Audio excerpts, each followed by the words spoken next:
Welcome sports বিডিতে ইতিমধ্যেই ঘোষণা হয়ে গেছে শ্রীলঙ্কার বিপক্ষে বাংলাদেশের ওয়ানডে স্কোয়াড, যেখানে থাকছে ক্যাপ্টেন হিসেবে মেহেদী Hasan Miraj, allrounder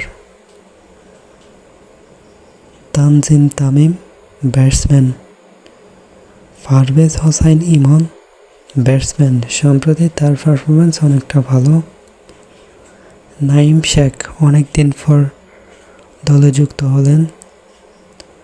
Nazmul Hossain Shanto, batsman. Liton Kumar Das, batsman plus wicket keeper. Towhid Hridoy, batsman. Shamim Patwari, যিনি বাংলাদেশ দলের অন্যতম হার্ড হিটার ব্যাটসম্যান এবং তিনি বলটাও খুব ভালোই করতে পারেন, allrounder.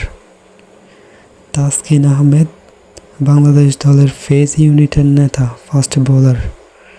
Rishad Hossain, allrounder, leg spin. Mustafizur Rahman, fast bowler, pace ইউনিটের অন্যতম ভরসা। Tanzim Sakib, Hasan Mahmud, Tanvir Islam, spin bowler. Nahid Rana, fast bowler. এ ছিল বাংলাদেশ দলের টোটাল 15 জনের স্কোয়াড। আপনার পছন্দের একাদশ কমেন্টে জানাবেন।